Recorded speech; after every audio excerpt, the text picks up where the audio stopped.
Bom dia, família! Bom dia! Bom dia para você aí, caso seja bem-vindo mais uma vez.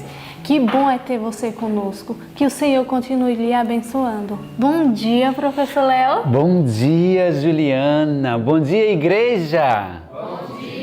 Bom dia para você que está em casa. Estamos aqui mais uma vez reunidos pela graça do Senhor Jesus para nós estudar a palavra da majestade do céu. O Senhor Deus falou muito conosco durante essa madrugada e eu tenho certeza absoluta que Deus falou com você ao você estudar a palavra do Senhor Jesus. Espero que você esteja muito animado, muito alegre pela graça de Deus para que você possa fazer um trabalho muito importante também, que você possa ser um missionário aí do outro lado, compartilhando o ano bíblico, falando para as pessoas as palavras, aquilo que você aprendeu. Isso é muito importante para você. Seja um missionário aí fora também, mas nós queremos missionário aqui também. Venha ser missionário junto conosco, venha formar esse exército para pregar as últimas mensagens para este mundo pela graça e poder do Senhor Jesus. Nesse momento eu convido você aí de um lado, os que estão aqui na escola, para que nós possamos orar diante da majestade do céu. Vamos orar, Juju? Vamos orar, professor? Você ora, Ju.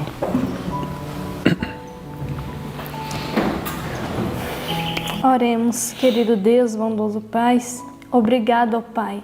Obrigada por mais um dia de vida que o Senhor nos deu. Senhor, eu te peço, continue nos abençoando, descendo o Teu Espírito Santo em cada um que está lá do outro lado da telinha, Senhor. Em cada um aqui também, ó Pai. Que venhamos fervorosamente passar, Senhor, Tua mensagem avante para as pessoas que não conhecem, ó Pai. Que venhamos ser conduto de bênção na vida de outras pessoas. Que cada um que está assistindo lá do outro lado da telinha, Senhor, venha perceber que eles também podem ser missionários para a Tua obra, ó Pai. Falando da mensagem a alguém, com um abraço, enviando um vídeo, porque em pequenos atos, Senhor, podemos abençoar a vida de outras pessoas. Senhor, que eles também sintam tocado para ser missionário aqui na Tua obra, para que eles venham se sentir fervorosamente fortes, Senhor, fazendo Teu querer e Tua vontade, ó Pai. Fique conosco no restante desse dia, que o estudo de hoje venha ser cheio de bênção para cada um aqui e venhamos pôr em prática tudo que aprendeu, ó Pai. Isso que eu te peço e agradeço em nome de Jesus. Amém. Muito bem, vamos cantar? Vamos encher o nosso coração com lindos hinos que nós temos nos hinários adventistas. Que hinos lindos! Qual é o hino que nós vamos cantar, Juju? O hino 231, Trabalhar e Orar. Amém.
Eu quero ser obreiro de valor.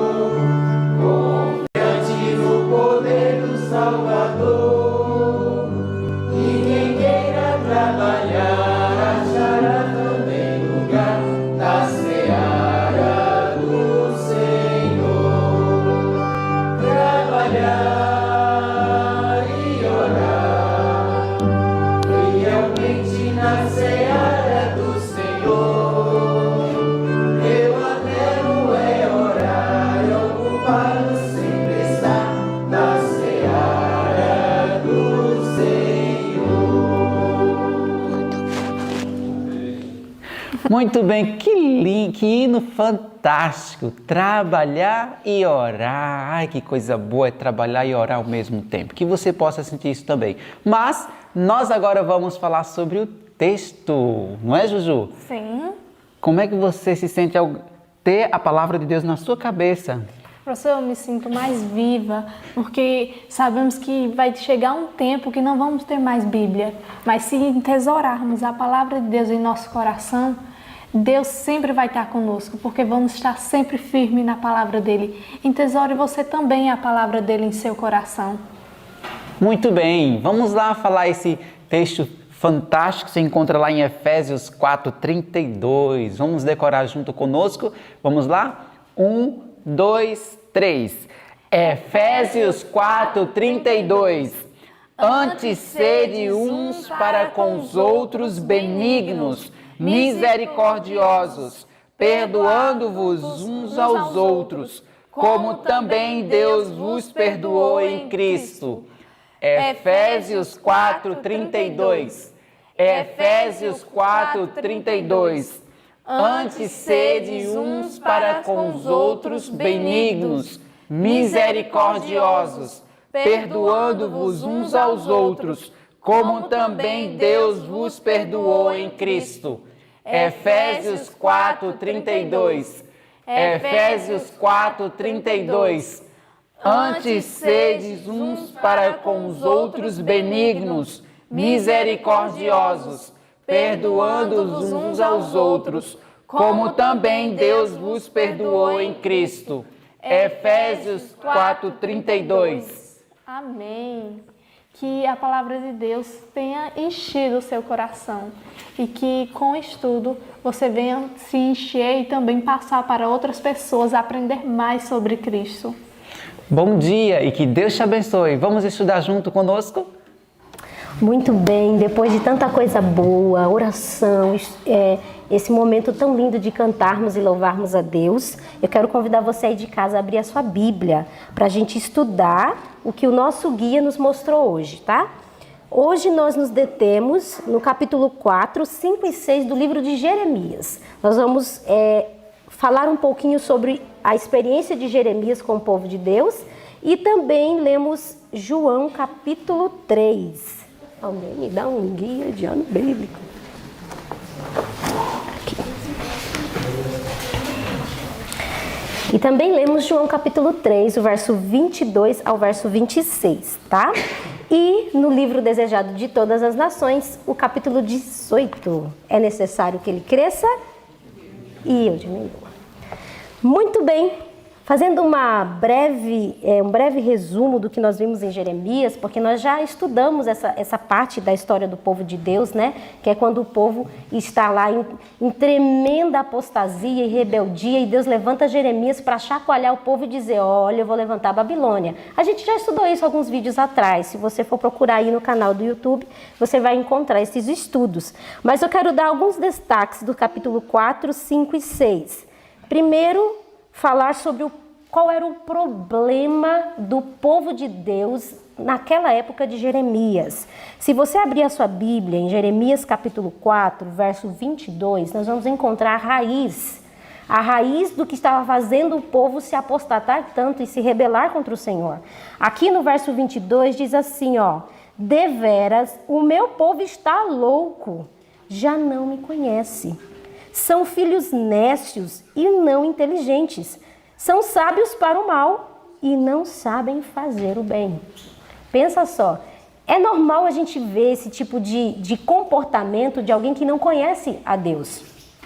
Agora, o estranho é que essa descrição seja feita justamente do povo que deveria conhecer a Deus, o povo que foi colocado como luz.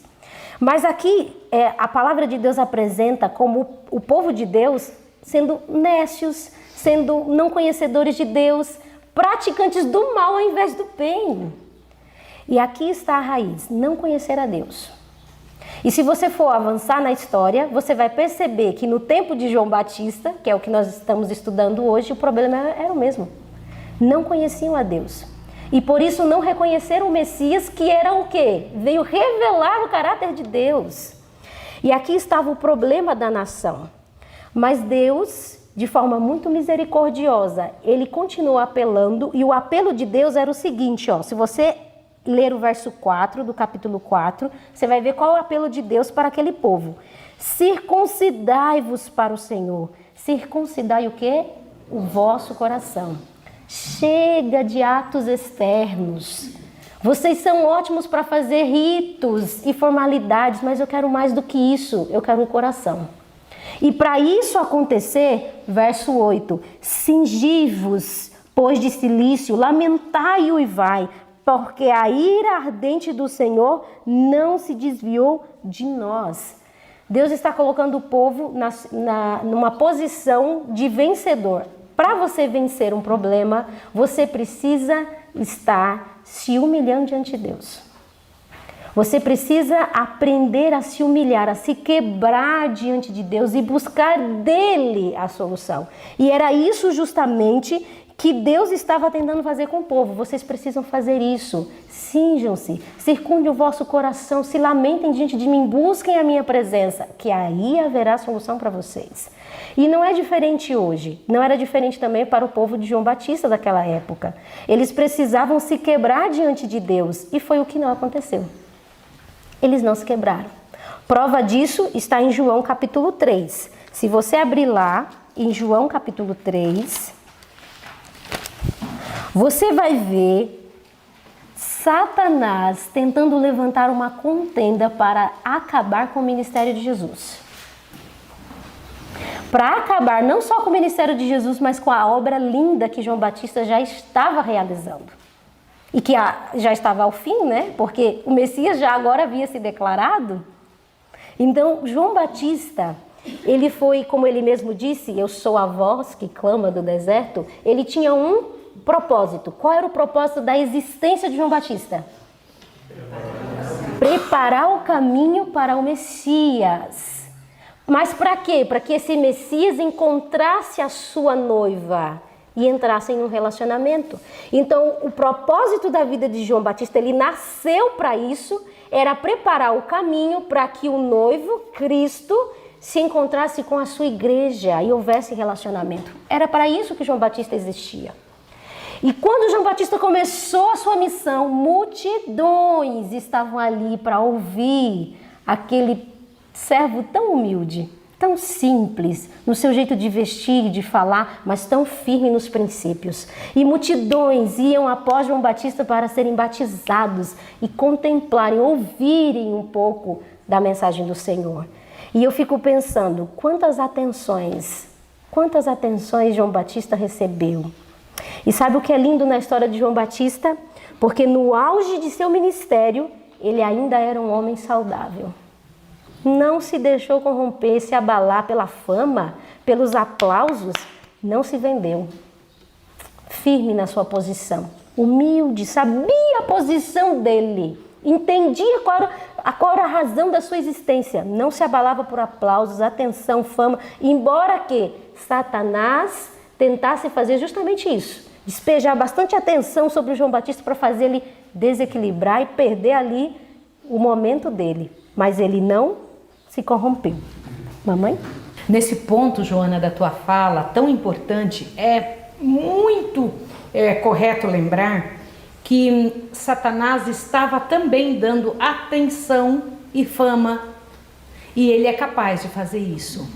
Quando ele vê que alguém vai causar um momento bom, um espaço bom dentro da obra de Deus, ele faz com que as atenções do povo, os elogios, aquela coisa toda caia em cima da pessoa para que ele possa atrapalhar. Essa frase aqui do estudo me fez pensar muito nisso. Olha o que diz aqui. Houvesse ele se anunciado como Messias e fomentado um levante contra Roma, sacerdotes e povo se teriam reunido em torno de seu estandarte. Agora te assuste. Todas as atenções que falam a ambição dos mundanos conquistadores, Satanás se apressara em dispensar a João Batista. Então Satanás também dá fama e atenção. Sim. Nós temos que tomar cuidado com isso. Porque às vezes o sucesso que a gente percebe não vem de Deus. Vem exatamente de Satanás.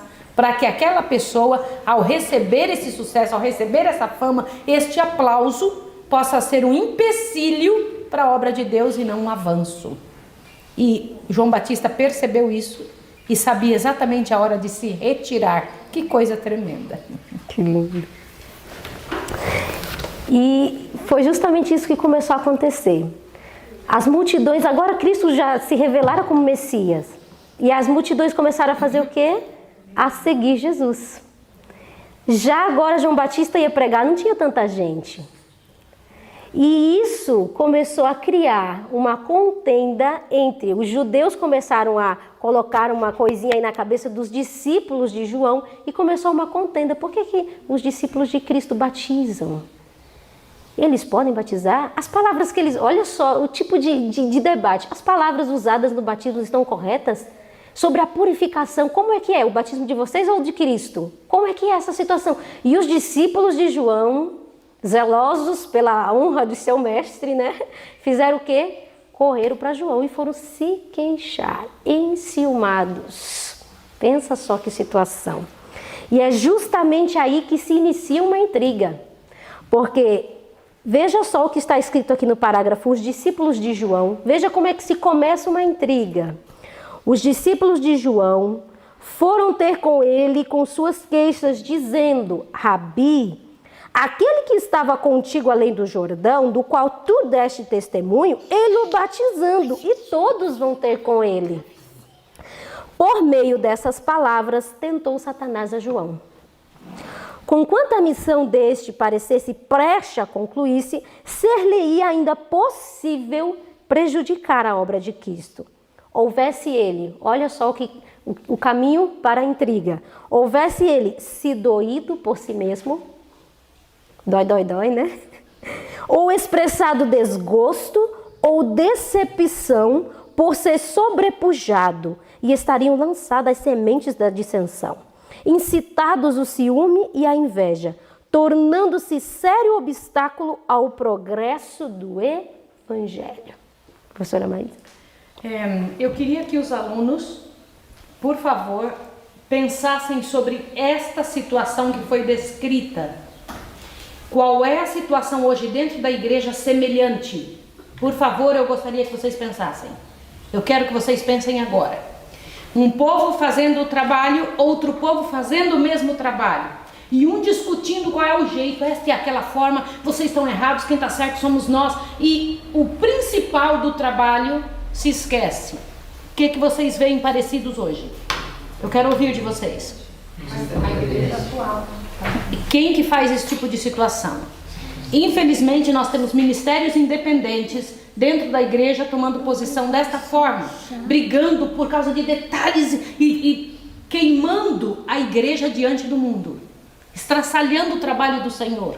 As pessoas que nos veem brigando por causa dessas questiúnculas. Quantos demônios cabem na cabeça de uma agulha?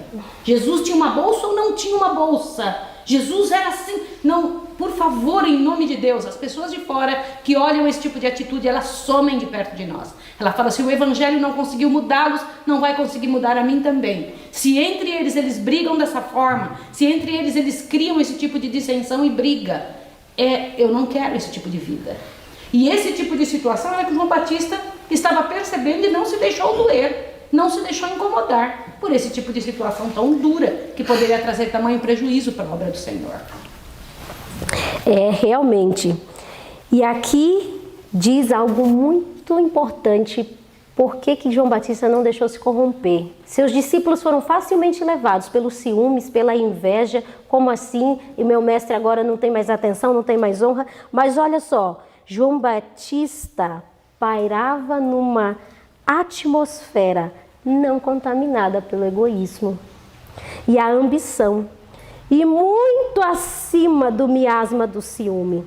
Não manifestou nenhuma condescendência com descontentamento de seus discípulos, mas mostrou quão claramente compreendia suas relações com o Messias e a alegria com que saudava aquele para quem preparara o caminho. João Batista viveu a vida inteira para ver isso acontecendo. A vida dele era por causa disso, era justamente por isso que ele não estava frustrado. Mas o quê? As minhas expectativas se realizaram. Porque ele entendia a sua posição, o seu lugar. Esse é o meu lugar e estou contente, satisfeito com ele. Sabe, você se alegrar com a vitória do outro, era assim, era isso que João Batista estava fazendo. Se alegrando pela vitória do outro. Sabe quando a vitória do outro nos incomoda? Quando o outro está sendo reconhecido, levantado, e isso te incomoda. Existe algo errado dentro do nosso coração se assim acontece. Mas com João Batista não tinha isso. Ele estava feliz porque o Messias estava sendo levantado. E aí ele dá uma resposta extraordinária para os seus discípulos. Está lá em João, capítulo 3, e o versinho 29. Olha só o que diz aí, ó. O que tem a noiva é o noivo. O amigo do noivo que está presente e ouve muito se regozija por causa da voz do noivo, pois esta alegria já se cumpriu em mim. Ele diz, ei, eu sou só amigo do noivo. A atenção aqui não é minha não. Quem já se viu num casamento roubar a cena do noivo? Não se rouba, isso é tolice. Eu sou só o amigo e eu estou muito feliz de ver esse casamento acontecendo, porque eu preparei o caminho para que isso acontecesse. E sabe que coisa linda? Hoje nós, que somos adventistas, que já aceitamos o noivo, pensa só, nós agora somos amigos do noivo. E nós temos que também preparar esse encontro do noivo com a igreja invisível, com a igreja que está lá fora, perecendo, precisando desse noivo. E nós temos que ficar, ó, muito felizes de ver esse encontro, esse casamento acontecendo, assim como João Batista também ficou. E pensa só que coisa linda, né? João Batista, ele aceitava com alegria. Eu achei isso aqui extraordinário. Ele aceitava com alegria o silêncio e a obscuridade, para que os olhos de todos se pudessem voltar para a luz da vida. E isso só foi possível porque o amor, o toque do amor divino transformara João Batista. Porque ele não era isento de fraquezas e falhas. Não, era como eu e você. Mas o amor de Deus o envolvera de tal maneira que nele não já existia isso. E sabe por que isso foi possível? Veja só, esse texto aqui me impressionou muito. Nós estamos numa época de busca pelo Espírito Santo. Não é isso? E como? Como isso acontece? O texto trouxe uma declaração muito importante, que começa, o mesmo se dá quanto aos seguidores de Cristo. Aí a frase seguinte diz assim, ó, só podemos receber a luz do céu à medida que formos voluntários em nos esvaziar do próprio eu. Eu fiquei pensando muito nessa frase. Pensa só, um copo que está cheio. Tem como colocar mais água dentro dele? Está cheio. Não vai, né? Você tem que esvaziar ele para encher ele de novo. E às vezes não, na maioria das vezes, ou sempre, quase sempre, nós estamos cheios de nós mesmos. Cheios do nosso orgulho, do nosso preconceito, de querer ter razão, de querer ter direito, de querer estar acima, de nunca ficar por baixo. Nós estamos cheios de nós mesmos. Por isso não tem como o Espírito Santo nos encher. Para isso a gente precisa esvaziar a nós mesmos. E o maior exemplo disso, Cristo. Esvaziou-se de si mesmo, mesmo sendo Deus, esvaziou-se e tomou a forma de servo. E por isso nele estava toda a plenitude da divindade. Pensa que coisa linda. Nós também podemos ser preenchidos pelo Espírito Santo, mas para isso o nosso eu tem que morrer. Como diz um pastor que nós amamos tanto de nosso coração, o miserável eu tem que morrer. Senão não tem como o Espírito Santo habitar. Se for lutar pelas suas ideias e os seus, esqueça o Espírito Santo. João estava isento, ele tinha feito o eu dele morrer e por isso o Espírito de Deus podia habitar e ele estava cheio de Deus. E sabe uma coisa tão linda que o estudo nos trouxe, já levando para o encerramento? A posição de Jesus diante dessa situação. Isso é extraordinário, tem que ser dito. Jesus, observando toda aquela situação, começou a perceber, isso não vai dar certo. Vou ter que tomar uma posição.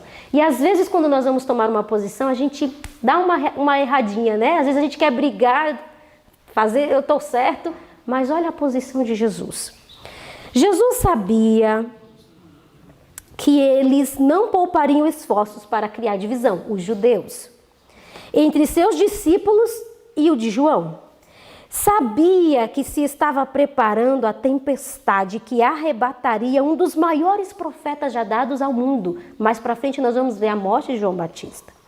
Desejando evitar toda ocasião de mal entendido ou dissensão, interrompeu calmamente seus labores e retirou-se para a Galileia.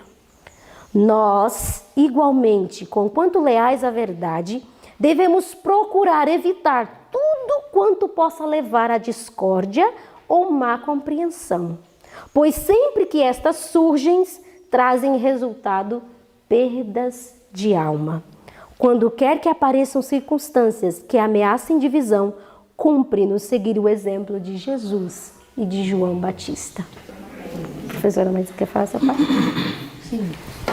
Irmãos, Joana, que importante esta parte.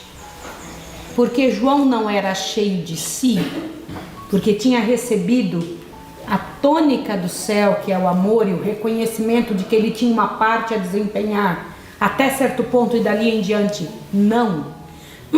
Porque ele compreendia que a obra não dependia só dele, porque ele compreendia que o Senhor Deus era que estava no comando, não meros mortais, porque ele sabia, com certeza absoluta, qual era o seu lugar. Ele então teve aquela ajuda de Jesus, o autor da vida, de saber retirar-se do local e ir para outro, não aumentando a dissensão. Jesus fez isso, o Filho de Deus, a majestade do céu. E nós, seres humanos mortais, queremos brigar ali. Fulano tem reconhecimento e outro não tem, eu vou brigar por isso. Eu não suporto esse tipo de situação também. Eu não pelo desejo próprio, mas exclusivamente porque eu sei para onde vai levar. A vida tem mostrado que esse tipo de situação, de tentar defender um em detrimento de outro, claramente vai criar partidos. E esse partido dentro da obra de Deus, claramente vai dar briga, vai dar guerra. Por causa de questiúngulas, por causa disso, por causa que fulano fala melhor, fulano fala pior. Isso não existe. Dentro do reino de Deus, devemos saber o nosso lugar, até onde vai a sua influência, até onde o Senhor Deus te colocou, dali em diante não. Tem um outro que vai avante, outro vai um pouco menos. Não existe o espaço mesmo para todos, não. O espaço mesmo para todos é no reino de Deus, não na obra. A obra, cada um tem um pedaço a desempenhar. E aí a gente vê que fica claro qual deve ser a nossa posição, qual deve ser a nossa coisas. Quando nós temos a motivação correta, se tomarão atitudes corretas para evitar o erro, para que as coisas aconteçam, para alcançar o objetivo esperado, né? A gente vê que aquilo que a gente foca expande. E o foco de Jesus, o foco de João Batista era levar pessoas a Jesus e encontrar o Cordeiro de Deus que tira o pecado do mundo. O foco de Jesus era salvar as pessoas. Então, quando ele vê que esses conflitos eles resultariam em perca de almas, que era o foco dele, aí ele, não, então eu vou suspender um pouco aqui e vou para outro lugar, porque o meu foco é salvar pessoas. Se o meu foco estiver prejudicado, então eu falho na minha missão. Então a gente tem que ter um foco bem alinhado. Se eu tenho foco em salvar almas, eu não vou me preocupar com o meu status, com quem eu sou, com quem eu estou sendo, com quem eu estou parecendo, não. O meu foco é salvar almas, independente do que vai acontecer comigo ou do que eu vou ter que fazer para que isso aconteça. Ou quem estiver sendo maior que você. Sim. Extraordinário. E sabe uma coisa linda? João Batista começou a obra, mas não era suficiente para lançar a igreja cristã. Então Jesus pega e assume a sua parte no plano da redenção. Agora, quando Jesus sobe ao céu, os discípulos continuam a obra que agora Jesus não poderia fazer, que agora era deles, eles que tinham que ir pregar o evangelho. Que coisa linda! Porque no reino de Deus a atenção não está no instrumento, mas em quem usa. Eu fiquei pensando, imagine só essa horta tão grande que nós temos, Felipe. Se eu pegasse para você e te desse uma enxada bem afiada, nova, com o cabinho bem leve, você ia ficar feliz. Mas se você não for lá trabalhar, aquela enxada não vai fazer nada não. Ela vai ser inútil, ainda que ela seja muito boa. Uma enxada sem um ser humano que trabalhe é inútil, ainda que ela seja muito boa. Então é assim na obra de Deus. Você pode ser um instrumento muito bom, cheio de habilidades, mas se Deus não estiver te usando, é inútil. E Deus estava usando João Batista. Que lindo, né? Eu quero ser usada por Deus. E eu sei que você também tem esse desejo, porque senão você não estaria aqui ouvindo isso hoje. Você também tem esse desejo. E sabe uma coisa linda? Quando você tem esse desejo, é porque o Espírito Santo de Deus está te atraindo. Não perca essa oportunidade. Seja atraído, não resista. Seja usado por Deus. Seja um instrumento na mão do Senhor. E eu não posso finalizar esse estudo sem ler o que João Batista respondeu, que deve ser a resposta de todos nós. Capítulo 3, verso 30. Amados discípulos, imagina João dizendo, amados discípulos, importa que ele cresça e eu diminua. Glória a Deus. Que esse seja o sentimento do nosso coração. É devido ao seu sacrifício na cruz. Obrigada porque nós temos o privilégio de estudar essa palavra. E eu sei que isso só é devido ao seu sacrifício na cruz. Senhor, tudo que nós fazemos, tudo que nós vivemos, é porque realmente o Senhor nos deu vida ao derramar o seu sangue na cruz. Louvado e exaltado seja o teu nome, Senhor, porque tu és merecedor de toda a honra e toda a glória. Nós que somos pó, nós não merecemos nada. A realidade, Senhor, que tudo vem de ti. E louvado seja o teu nome, porque o Senhor é tão bom, tão misericordioso para conosco. Nos colocamos em tuas mãos, pedimos a tua bênção para o dia de hoje. Que o mesmo sentimento que houve no coração de João Batista também esteja no nosso coração, porque importa que o Senhor cresça e nós diminuamos. Nós nos colocamos em tuas mãos, em nome de Jesus. Amém. Amanhã.